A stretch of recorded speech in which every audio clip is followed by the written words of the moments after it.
Hey, hi friends. Welcome to PhD that is Pratik Sir Tutorials. Today we will see the most important chapter of 7th CBSE, that is the triangles and its properties. This chapter is helpful for the 8th class, 9th class and 10th class students also to clear your basic. And 7th class students, do pay attention. Understand this chapter very easily because I will explain each and every point in a deep and in a very clear understanding. If you pay attention, you will definitely. Now, in this chapter, what points we are going to consider? Triangle. Obviously, we are learning about the triangle, so triangle के बारे में पढ़ेंगे. Then triangles के जो parts हैं, one is angle, vertices, sides. What are these different parts? Median, altitude. Altitude is nothing but the height. This part. Exterior angle of a triangle. Angle sum property of a triangle, and the last two part, that is sum of length of sides of a triangle and Pythagoras theorem. These are the few important parts that we are going to learn in this chapter, that is triangles and its property. Okay, now let's start. What exactly a triangle, its angle, its side and its vertices means. Six class में आपने already पढ़ चुके हैं कि triangle क्या होता है. It's a polygon. क्यों पॉलीगॉन होता है? बिकॉज ट्रायंगल हमारा लाइन सेगमेंट से बनता है, इसीलिए हम उसे पॉलीगॉन बना बोलते हैं.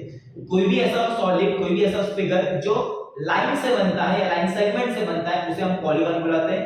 So will circle be a polygon? No, obviously circle हमारा लाइन सेगमेंट से नहीं बनता है, तो सर्कल हमारा पॉलीगॉन नहीं रहेगा. एज ट्रायंगल जो है हमारा लाइन सेगमेंट से बनता है, so that's why it is called as a triangle. Okay, line and line segment. Line means infinite. Line segment is having a fixed dimension. Like here, from A point, a line is getting produced till B point, it is getting ended.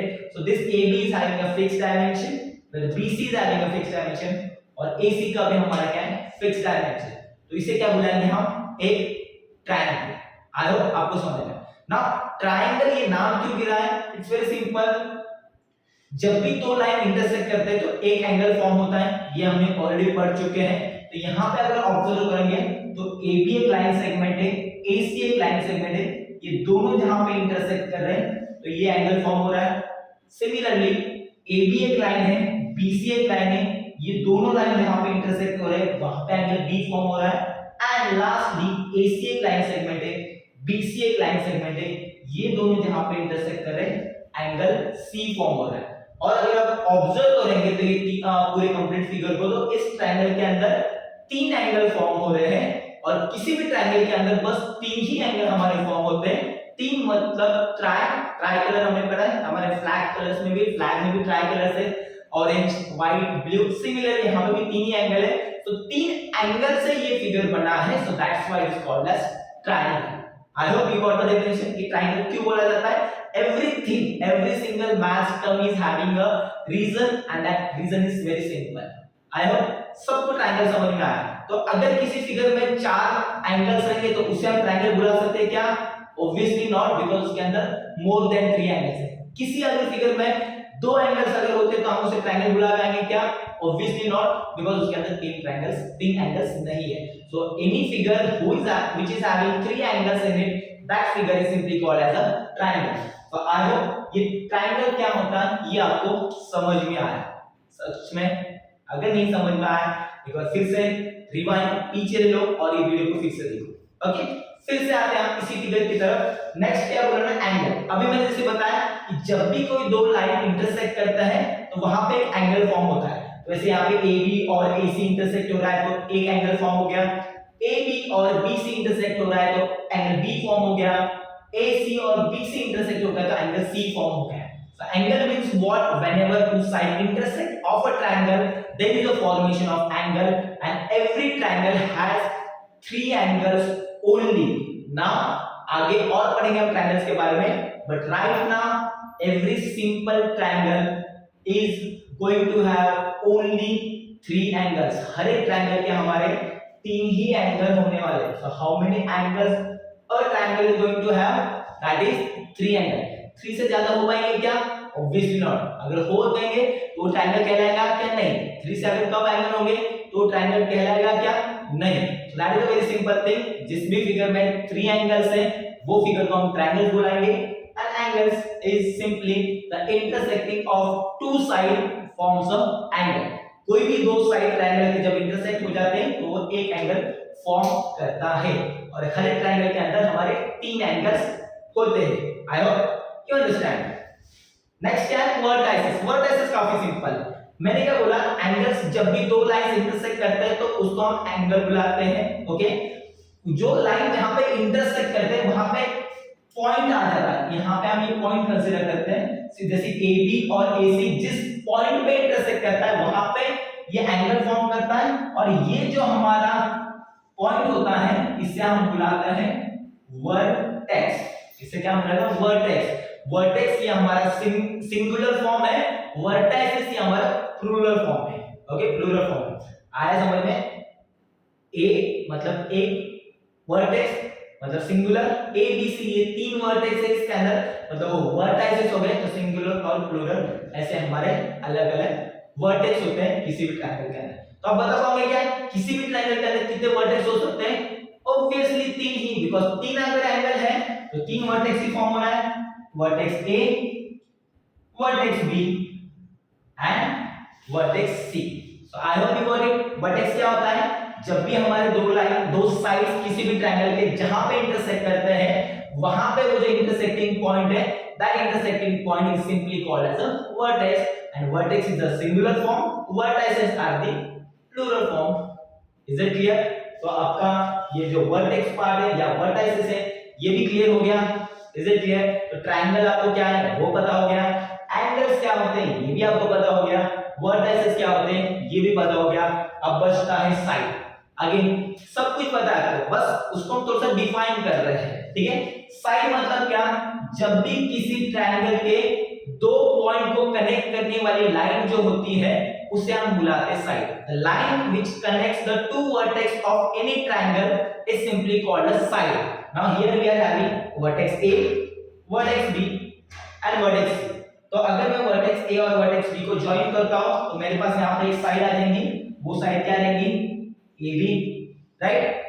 फिर से किसी भी दो vertex को अगर मैं join करता हूं तो ज्वाइन करने के बाद जो लाइन सेगमेंट फॉर्म होता है उसी को हम सिंपली क्या बुलाते हैं? Side of a triangle. फिर से वर्टेक्स B और वर्टेक्स C को ज्वाइन कर लो तो एक साइड बन जाएगी। कौन सी साइड है? Exactly, that is BC। And last vertex A और वर्टेक्स C को अगर ज्वाइन कर लो तो हमारी कौन सी साइड बन जाएगी? Side AC। तो आई होप ये जो साइड वाला पार्ट है वो भी आपका क्लियर हो गया। ना आप बता सकते हैं क्या कि एक ट्रायंगल के अंदर कितने साइड हो सकते हैं? अगेन ऑब्वियसली 3 ही साइड हो पाएंगे, बिकॉज़ 3 से ज्यादा एंगल्स होते नहीं है, 3 से ज्यादा वर्टेक्स होते नहीं, तो ऑब्वियसली 3 से ज्यादा हमारे साइड्स भी होंगे नहीं। सो दैट मींस ट्रायंगल, जैसे नाम बोलता है हमारा ट्राई मींस 3 एंगल, मतलब एंगल 3 एंगल से बना हुआ सॉलिड जो होता है या पॉलीगॉन जो होता है उसको हम बुलाते हैं ट्रायंगल। एक ट्रायंगल के अंदर 3 वर्टेक्स होते हैं, 3 एंगल्स होते हैं और 3 साइड्स होते हैं। आई होप ये जो बेसिक पार्ट है ट्रायंगल का ये आपका क्लियर हुआ है। ये ऑलरेडी आप पढ़ चुके हैं 6 में, बट ये फिर से रिवाइज हो गया। I hope there is no doubt to understand what is vertex, what is angle, what is side. Now let's see the further part, that is the median, altitude. ये क्या होता है ये एक-एक करके हम देखते हैं। Let's see what is median. Okay, so median का एक डेफिनेशन लिखा है, the line segment drawn from a vertex to the midpoint of opposite side is called median. Okay, ये सेगमेंट को हम डायग्राम के थ्रू समझते हैं। तो उसके लिए मैं क्या करता हूं? ट्रायंगल ड्रॉ कर लेता हूं। So this is a triangle, why it's a triangle? Because this triangle is having 3 sides, 3 angles and 3 vertices. Exactly. देखो अब हमने क्या करना है कि the line segment drawn from a vertex. Vertex क्या होता है? जो भी जब भी दो लाइन जहां पे इंटरसेक्ट करते हैं वहां पे वर्टेक्स फॉर्म होता है। जैसे यहां पे इस ट्रायंगल के 3 वर्टेक्स है, vertex A, vertex B and vertex C। Understood? जो हमने अभी देखा है vertex A, vertex B and vertex C। तो उन्होंने कहा था किसी भी वर्टेक्स से जब भी हम कोई लाइन ड्रॉ करते हैं टू द अपोजिट साइड, जैसे अगर मैं A वर्टेक्स से ड्रॉ करूंगा तो उसकी अपोजिट साइड क्या रहेगी? BC। बी वर्टेक्स से अगर मैं ड्रॉ करूंगा तो उसकी अपोजिट साइड क्या रहेगी AC, अगर सी वर्टेक्स से ड्रॉ करूंगा तो उसकी अपोजिट साइड क्या रहेगी AB। तो अपोजिट साइड कैसे फाइंड आउट करना है किसी भी वर्टेक्स का, ये समझ में आया। अब उन्होंने कहा है अपोजिट साइड में कहां पे इंटरसेक्ट कर रही है, to the mid point. Mid point मतलब क्या है, फॉर एग्जांपल अगर ये B से लेके C का डिस्टेंस आ जाए 10 सेंटीमीटर है तो इसका मिड पॉइंट कहां पे रहेगा, ये यहां पे, मतलब लेट्स कंसीडर इसे मैंने नाम दे दिया E, तो ये 5 सेंटीमीटर बन जाएगा, ये भी 5 सेंटीमीटर बन जाएगा। अभी फिलहाल तो मैंने एग्जांपल के लिए डायमेंशन लिया, ठीक है। मिड पॉइंट मतलब सेंटर में, मतलब E से लेके B तक का डिस्टेंस एंड E से लेके C तक का डिस्टेंस सेम होना चाहिए, तब मैं E को बोल पाऊंगा it is a mid point. But अगर E से लेके B का डिस्टेंस और E से लेके C का डिस्टेंस अगर सेम नहीं होता है, फॉर एग्जांपल E से लेके B अगर 5 है, E से लेके C अगर 6 है, तो E उस केस में मिड पॉइंट बोला है, कहलाएगा क्या, नहीं, बिकॉज़ वो डिस्टेंस सेम नहीं है। तो यहां पे अभी B E हमारे मिड पॉइंट है, तो अगर मैं A से उसके अपोजिट साइड के मिड पॉइंट में अगर मैं कोई लाइन ड्रॉ करता हूं तो ये जो AE लाइन है that becomes my median. Understood? A line drawn, a line segment drawn from a vertex to its opposite side midpoint, to the midpoint of the opposite side is called as a median. So what is the median here? AE. Understood? Similarly, can I draw a median from B point? Yes. Can I draw a median from vertex C also? Yes. How? If I draw a median from here, let us consider the AC का जो भी mid point है वो यहाँ पे रहेगा कहीं पे, ओके। तो वो लेट अस कंसीडर, उसे हम F नाम देते हैं। अगर F मिड पॉइंट है मतलब ये साइड और ये साइड इक्वल है, जैसे ये साइड और ये साइड इक्वल है, मतलब F से लेके A का डिस्टेंस और F से लेके C का डिस्टेंस ये भी सेम होना चाहिए, तभी मैं बोल पाऊंगा कि F मेरा मिड पॉइंट है। और उस केस में अगर मैं B वर्टेक्स से उसके अपोजिट साइड के मिड पॉइंट का अगर एक लाइन ड्रॉ करता हूं so BF also becomes my median.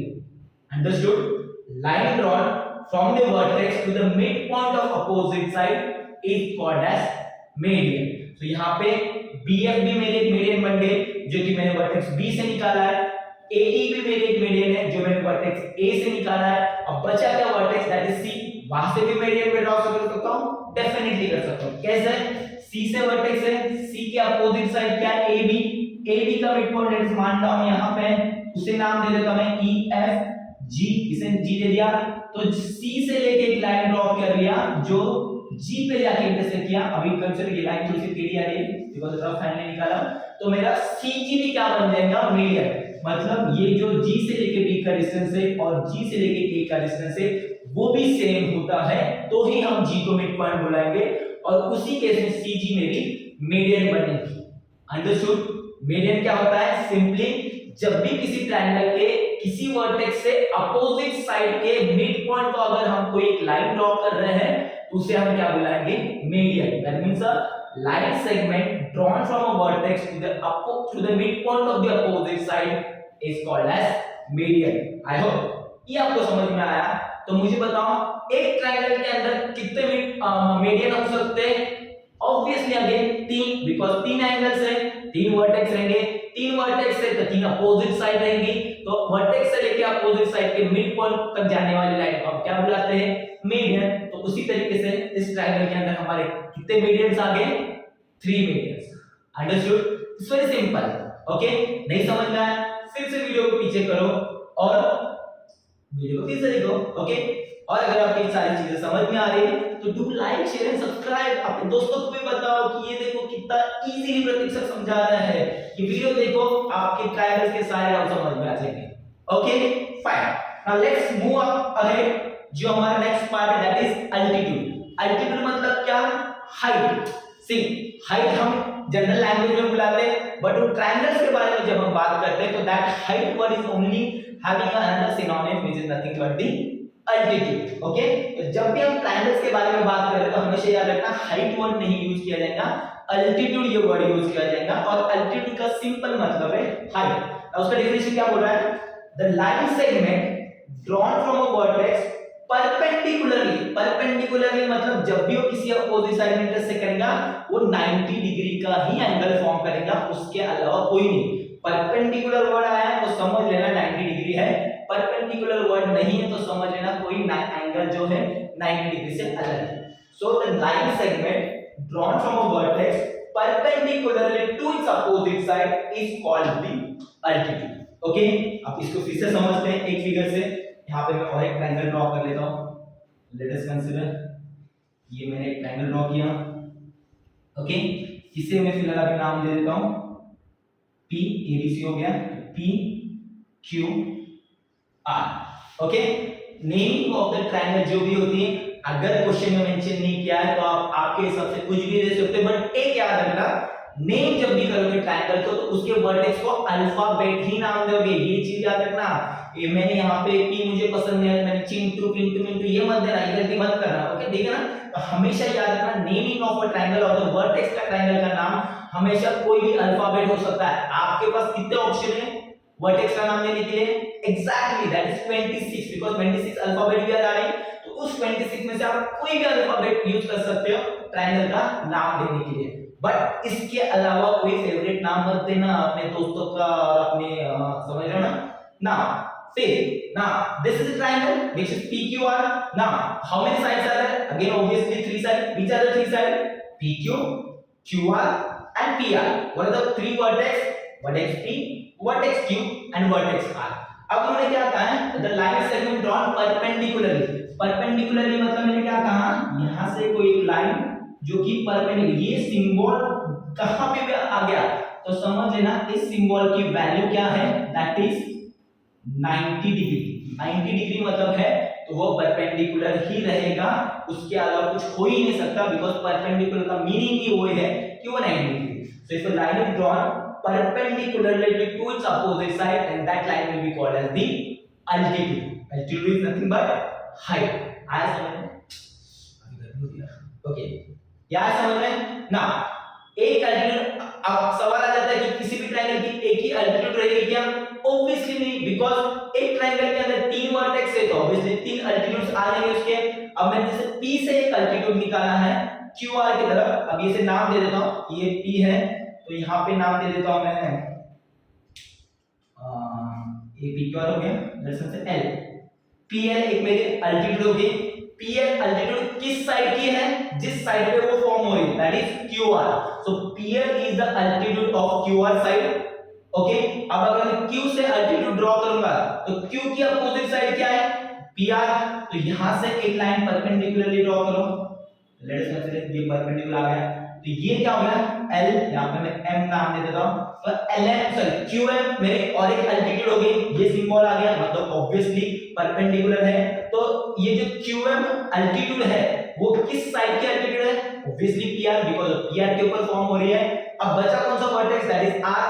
R से भी परपेंडिकुलर लाइन ड्रॉ करो, देखो जब यहां से स्ट्रेट लाइन निकालना तो यहां पे आएगी 90 डिग्री, इसे N नाम दे देता हूं। तो Rn मेरी और एक अल्टीट्यूड है जो एंगल R से फॉर्म हो रही है, तो ये Rn अल्टीट्यूड है वो किस साइड की अल्टीट्यूड कहलाएगी? PQ की। क्यों? बिकॉज़ ऑफ PQ के ऊपर फॉर्म हो रही है। तो आया समझ में? The line segment drawn from a vertex perpendicularly to its opposite side is simply called as altitude. Altitude is nothing but height. Okay, तो एक ट्रायंगल के अंदर कितने अल्टीट्यूड रहेंगे? तीन। एक ट्रायंगल के अंदर कितने मेरिडियंस रहेंगे? तीन। क्यों तीन रहेंगे? बिकॉज़ तीन वर्टेक्स है, तीन एंगल्स है, तीन साइड है। आया समझ में? वर्टेक्स क्या होता है और अल्टीट्यूड क्या होता है, मेरिडियन क्या होता है, ये सबको समझ में आ। नाउ मेरिडियन और अल्टीट्यूड में ये जो जहां पे भी पॉइंट इंटरसेक्ट कर, जैसे ये L पॉइंट है, ये M पॉइंट है, अब यहां से जरूरी नहीं कि LQ का डिस्टेंस और LR का डिस्टेंस सेम हो, बिकॉज़ ये अल्टीट्यूड है, मेरिडियन नहीं है।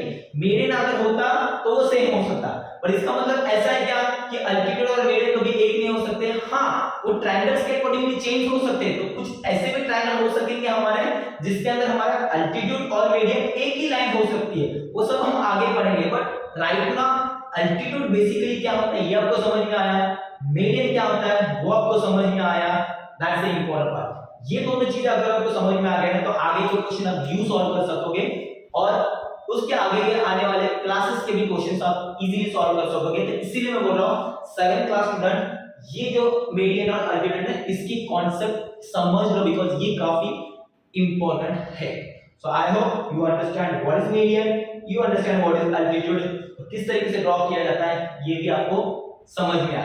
अब इसके आगे वाला पार्ट सॉल्व करने से पहले मीडियन और अल्टीट्यूड के ऊपर एक एक्सरसाइज है आपकी, exercise 7.1, let's solve that exercise. Now your exercise 6.1, what is the first question according to exercise 6.1? it is given in the question that in triangle PQR, ये फिगर दिया है आपको, इस फिगर के अकॉर्डिंगली टेक्स्ट बुक में आप ये question देख लो।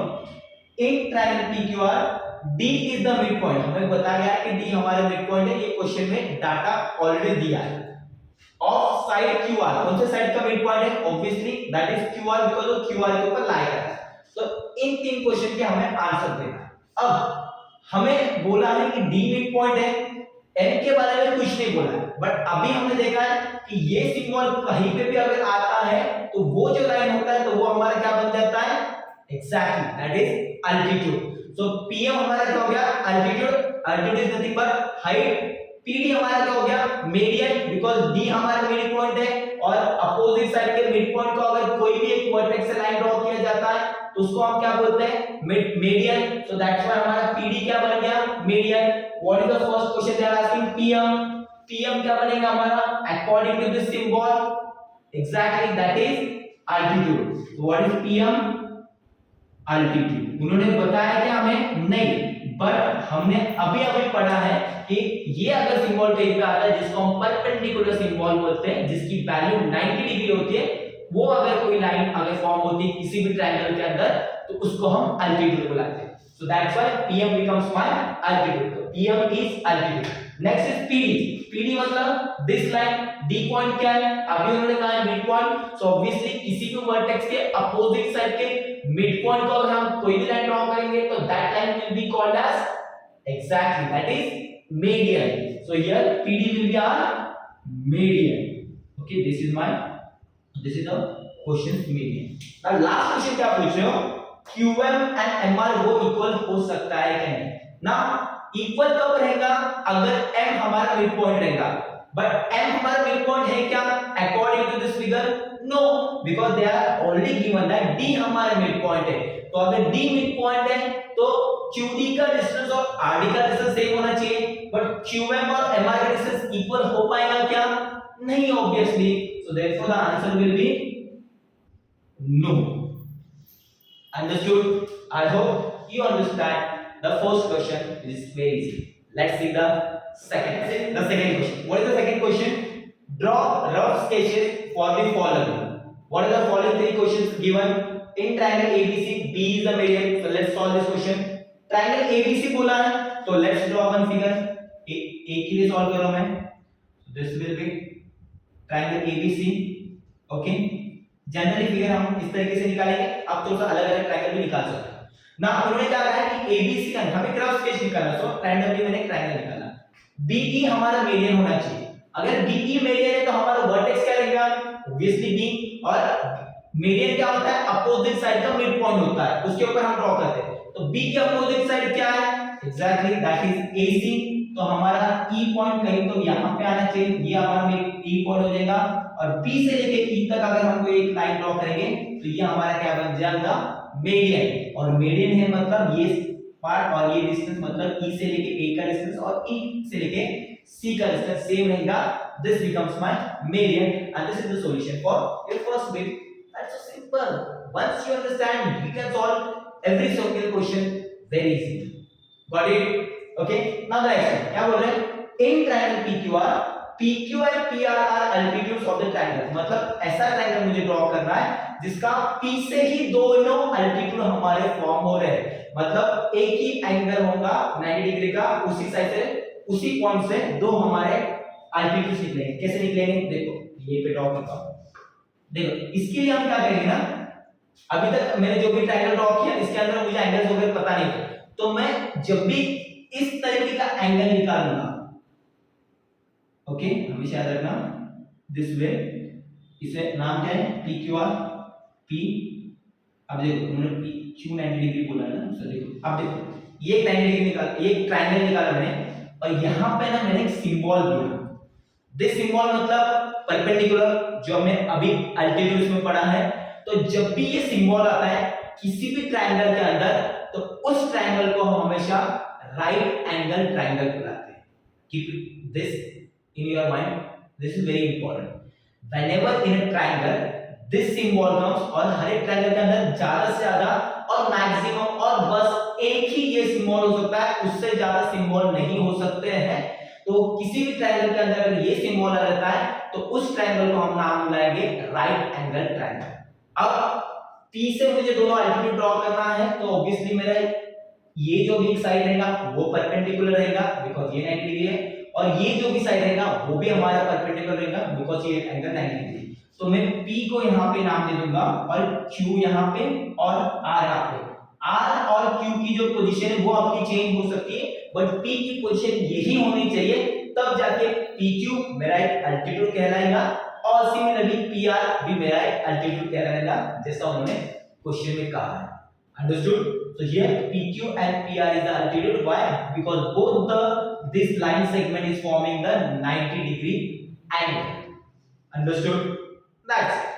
And the last one, in triangle XYZ, wire is an altitude of the triangle. अब ये L पॉइंट आ रहा है XYZ के अंदर, तो L है नहीं, मतलब ये जो भी अल्टीट्यूड है वो ट्रायंगल के इंटीरियर पार्ट में नहीं, मतलब अंदर में नहीं, वो बाहर में। वो कैसी रहेंगी देखो, उसके लिए मुझे ट्रायंगल निकालना पड़ेगा कुछ इस तरीके का।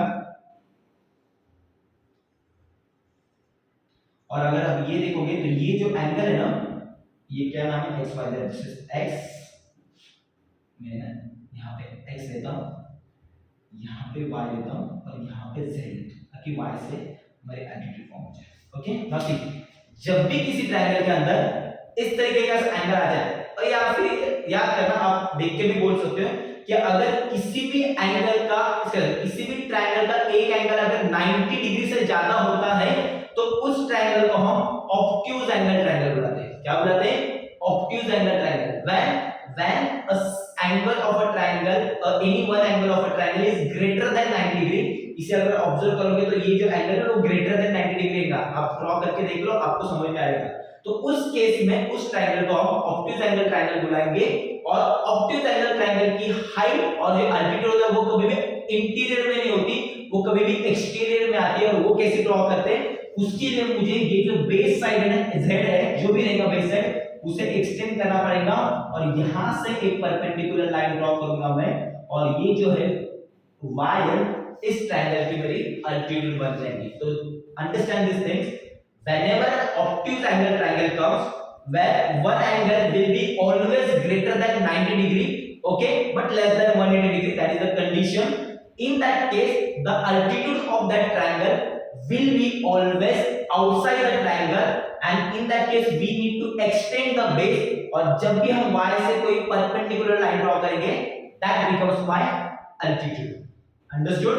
So for an obtuse angle triangle, the altitude will be in the always exterior part, and for this triangle x, y, z, this wire is the altitude, and this is the solution for C question. I hope you understand all the three questions. Now let's move to our next part, that is exterior angle triangle part. Okay.